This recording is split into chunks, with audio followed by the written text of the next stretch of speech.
Tomorrow, if we make it onto the top 30, and maybe they'll let us school again in the morning like we did today, walk him around, let him just be relaxed in here. So he has a lot of points to earn with his walk. He has a super walk, so whenever we miss it from tension like we did today, it's a real bummer. But still, everything else with how nervous he was, no big mistakes in the changes, super happy with how his piaffe is coming along, so just really proud to be here. And what about you? Were you nervous at all? When I was warming up, I kept saying, I have this pain in my stomach. I don't get nervous. And so I have this pain in my stomach. And Robert says, that's nerves. I said, I'm not nervous. He said, pain in your stomach, that's what nerves are. And I said, oh. So yeah, I was very nervous. I think maybe a little bit, but I think more than that, the time we had to school in there was really limited. And for him, he's the kind of horse who, if he's comfortable, he'll walk through fire for you. But if he's nervous, he's very honest when he spooks like that. He'll never tell a lie. But I think having limited time in this stadium just showed today. So. Did you see something? Camera. Oh. Did you know he was nervous before you entered the ring? I had a pretty good feeling. And when you pick up the canter on this horse, there's this sometimes feeling under you that he might be very naughty. And we had that feeling and pushed him forward, and what are you going to do? You know, you have 45 seconds to get in there. So. I mean, you rode through it beautifully, like the walk, he stopped and you went, it's okay. But you know, if he's the kind of horse who if you push him forward in that moment, then he overreacts. So if you just say, fine, you stopped, what are you going to do? You know, we've already lost the point, so let's not cause a situation. So. Do you feel like you've been on a crash course since you got here to Europe? I do. Actually, I haven't felt that way until just now. But I'd say it just keeps feeling like the next step. I always assume and actually this is the big boom I guess I was waiting for. When people ask me in New Jersey, you're on the team now, aren't you so excited? I say, you kind of expect fireworks and rainbows and all this stuff falling from the sky. And until now this is the big bang for me. So I'm very excited. Is it finally sinking in? Yeah, it's very fun. And to be here on a team is a whole different feeling than being anywhere as an individual. So. How so? Yeah. Because everybody, not to say that people don't care when you're an individual, but we really, really care because we're all in the exact same situation. We're all going through the exact same thing. Whether Stefan beats me or Adrian beats me, or if I'm the drop score, someone has to be with a team of 4.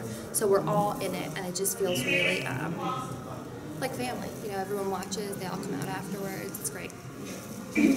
I've been working with Debbie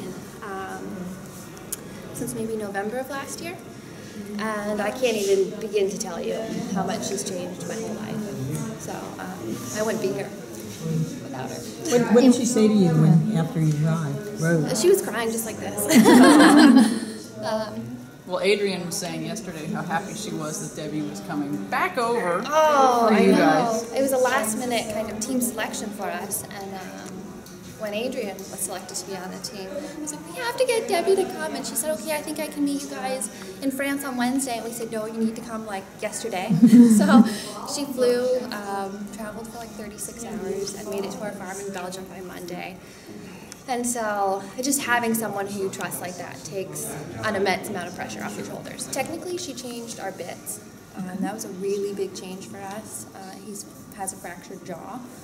Still not quite right in the mouth, still pins and screws, so that was a big change for us. Also, me learning to be a little patient with things.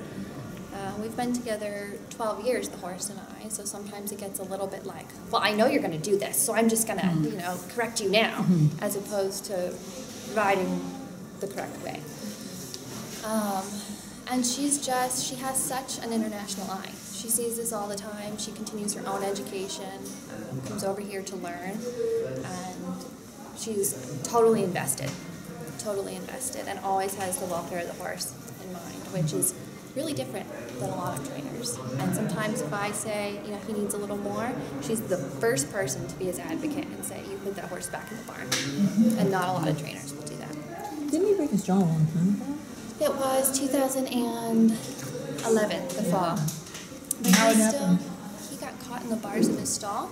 The bars were on hinges, and he just got stuck, struggled, and mangled his face. So the pins and screws, are they permanent? Some of them, the screws have broken off, like during surgery and stuff like that. So he has, I mean, it was a really intense surgery. He still has a big hole through his gums into the bone where some of the rods came out. So it's definitely something we manage very carefully. I'll bet. You had talked about, staying true to your horse. You know him so well. Has that been a challenge here, or in Europe in general? I don't think so. I think it depends, again, with this whole team thing. It depends on who's on your team. And sometimes I think, speaking from personal experience, there are people who want to push you in a certain way. Say your horse needs an hour of warm-up when you feel in your gut like he doesn't. And being as young as I am and as green as I am, sometimes it's easy to say, well, this person knows better than I do. Look at all they've done. But no one knows your horse as well as you do. And both Robert and Debbie will say that every day. If that's what you think, it may come back to bite you. But if that's what you think, you have to do it because you're the only one who can feel what's going on in there. So. Usually